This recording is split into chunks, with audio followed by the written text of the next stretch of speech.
नाज़रीन कराम और 10th क्लास के तमाम बच्चे और बच्चियां, हमने आपको जो है आज से एक रोज़ पहले वाक़िद नक़ीब ऑफिशियल के तवस्सुत से हम से लेकर के इंटरव्यू तक का इजमाली तारुफ़ आपको बतलाया था और किसने क्या लिखा था सब के बारे में आपको मैंने बतलाया था। आइए आज के वीडियो में बहुत ही खुसूसी और ज़रूरी बातें हम आप तक पहुंचाने की कोशिश करते हैं और हम से लेकर के इंटरव्यू तक बिल्कुल मुख्तसर अंदाज में अहम और पॉइंट सवाल के जवाबात आपको हल कराते हैं। आप इसे हल कीजिए और अच्छे नंबरात से आप कामयाब होइए। और साथ ही साथ ये भी है कि आप इस चैनल को ज़रूर सब्सक्राइब कर दीजिए अगर मेरी बात आप तक पहुंच रही हो। तो आइए सबसे पहले हम देखते हैं कि शबनम कमाली ने हम्द लिखा इस किताब के अंदर। देखिए ये हम्द है, तो हमने ये लिखा है कि हम्द किसे कहते हैं, खुदा की तारीफ़ बयान करना। और दूसरे नंबर पर है हम्द और नात में क्या फ़र्क है। तो नात में हुज़ूर पाक सल्लल्लाहु अलैहि वसल्लम की तारीफ़ बयान की जाती है, जबकि हम्द में अल्लाह तबारक व तआला की तारीफ़ बयान की जाती है। मनक़बत किसे कहते हैं, किसी बुज़ुर्गान दीन की तारीफ़ करना। कसीदा किसे कहते हैं, तो किसी भी शख्स की तारीफ़ बयान करना, चाहे वो बादशाह हो या हुक्मरान हो वगैरह। अब यहाँ शबनम कमाली की पैदाइश कब हुई, तो 1938 में। शबनम की किताब का नाम क्या है, रियाज़ी अक़ीदत है, ज़ियाए अक़ीदत है, फ़िरदौसी अक़ीदत है वगैरह ज़ालिक। शबनम का असल नाम क्या है, तो मुस्तफ़ा रज़ा। शबनम की वफ़ात जो है कब हुई, तो 2006 में। शबनम कहाँ पैदा हुए, तो बिहार के ज़िला सीतामढ़ी के पुखरेरा गाँव में। फिर यहाँ पर देखिए सुहैल का असल नाम क्या है, मुजीबुर रहमान। सुहैल का पहला अफसाना, आमतौर से सवाल में आता है सुहैल का पहला अफसाना कौन सा है, तो चार चेहरा है। सुहैल की पैदाइश कब हुई, तो ये 1911 में।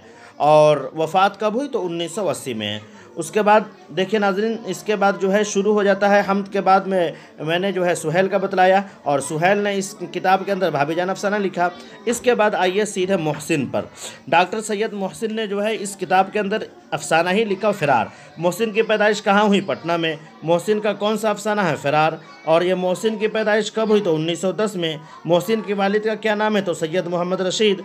और मोहसिन किस मौजू पर महारत रखते थे, तो नफ्सियात। अब तीसरे नंबर पर जो अफसाना है वो कमर जहाँ का है। कमर जहाँ का ताल्लुक़ बिहार के किस ज़िले से है, तो समस्तीपुर से। देखिए यहाँ पर आपको साफ साफ ये नज़र आएगा कि कमर के वालिद का क्या नाम है। तो कमर के वालिद का नाम क्या है, तो कमर के वालिद का नाम सैयद अताउल हक है। और कमर जहाँ कहाँ उस्ताद है, तो भागलपुर सिंदौती महिला कॉलेज के अंदर। उसके बाद जो है देखिए नीचे कि कमर जहाँ के एक अफसाने का नाम बताइए। तो आपने किताब के अंदर पढ़ा, मैंने बतलाया भी, लेकिन यहाँ देखिए चारागर लिखा हुआ है। इसके बाद आप जो है कमर जहाँ का ये अफसाना ख़त्म हुआ।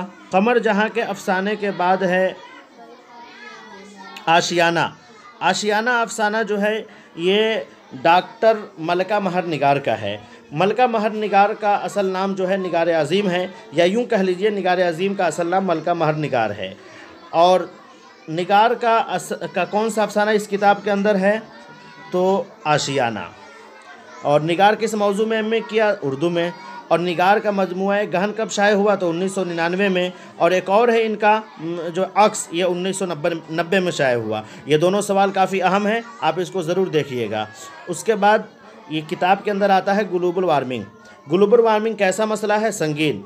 और कार्बन डाइऑक्साइड गैस में ग्लोबल वार्मिंग का कितना इजाफा हुआ है, तो 31% का।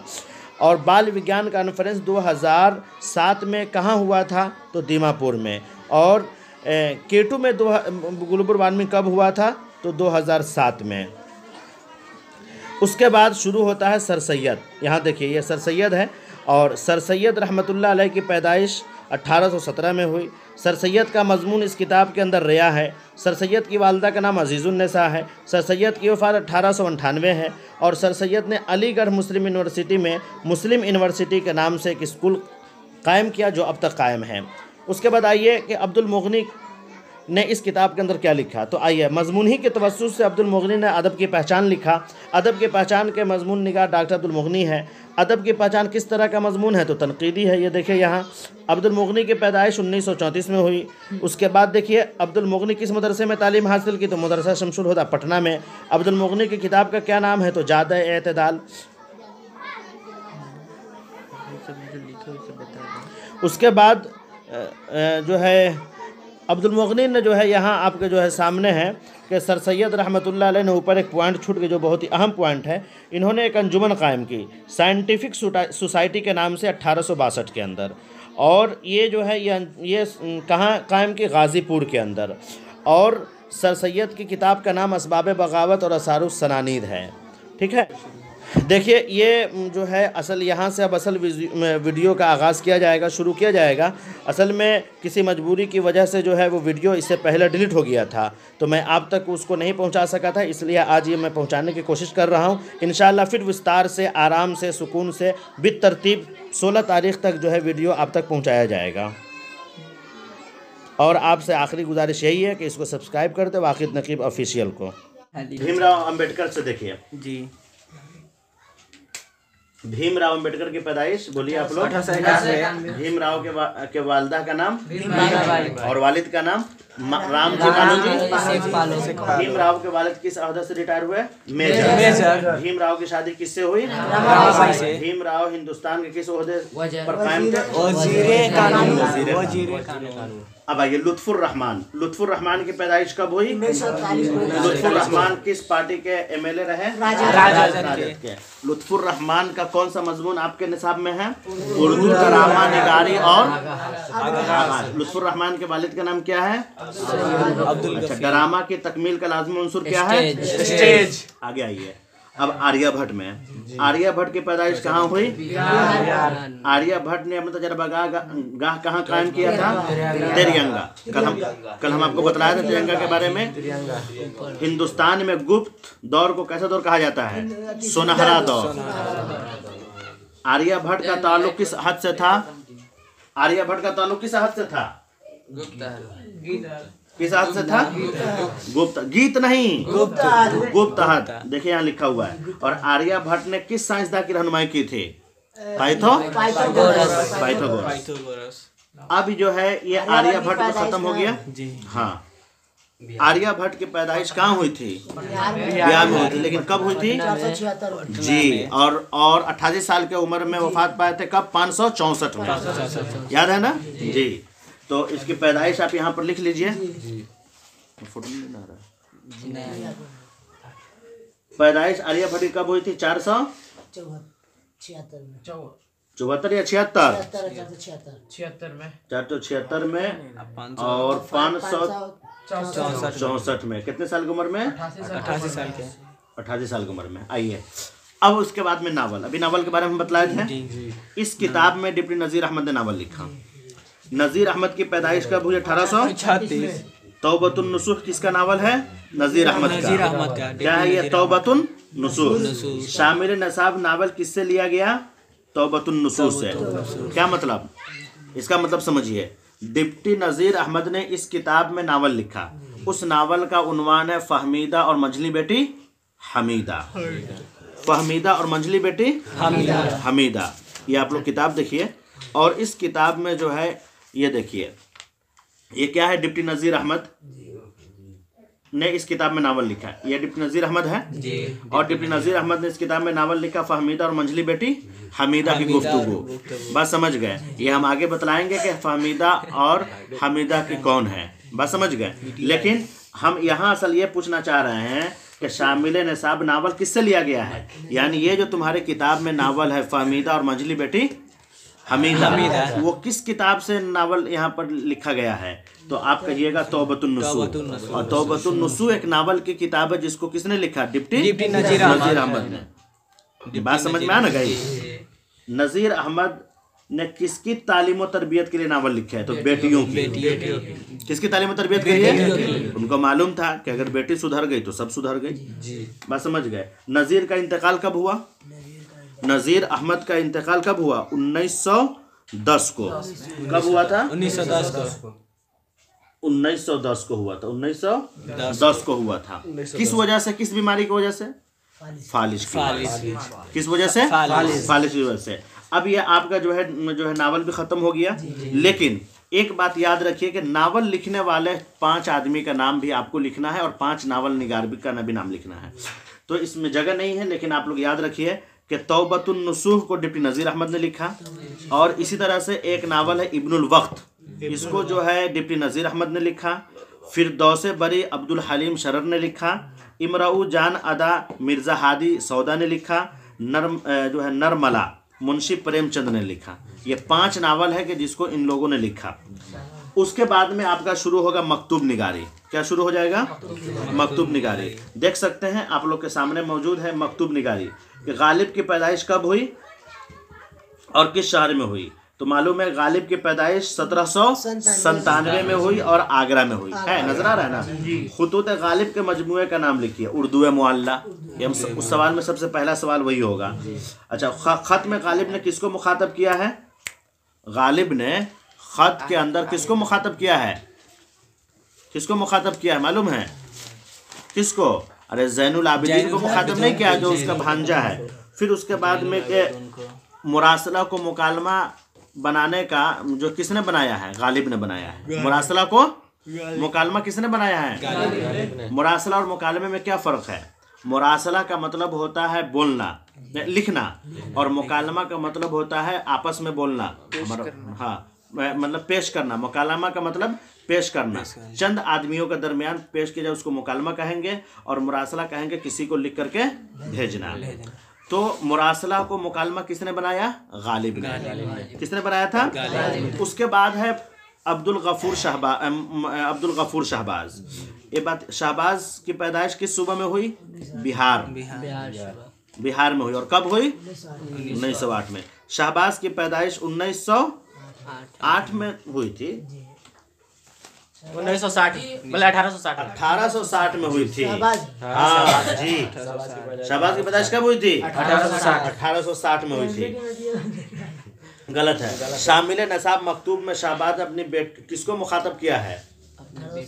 अपनी बेटी। तो उस बेटी का क्या नाम है? असगरी। शहबाज ने खत लिखा अपनी बेटी को, उसकी बेटी का क्या नाम है? असगरी। तीसरा खत और आखिरी खत मकतूब निगारी है। क्या है? मेहदी अफादी का मकतूब है। किसका? मेहदी अफादी ने किसको खत लिखा? करामत हुसैन समदानी को। पहला खत गालिब ने लिखा किसको? अपने भांजा ज़ैनुल आबिदीन को। और दूसरा खत किसने लिखा? नहीं, मैं गलत बोल रहा हूँ। गालिब ने वो तो मरसिया लिखा है ज़ैनुल आबिदीन को। गालिब ने जो खत लिखा है वो किसको खत लिखा है? बेटी को। गालिब ने बेटी को खत नहीं लिखा, करामत हुसैन हमदानी को। करामत हुसैन हमदानी को याद रखना, इसलिए कि ये दोनों मरसिया उसमें कंफ्यूज ना हो जाए। अच्छा आइए, मेहदी अफादी किस शहर में पैदा हुए? गोरखपुर। मेहदी अफादी ने उर्दू के अलावा किस ज़बान में महारत हासिल की थी?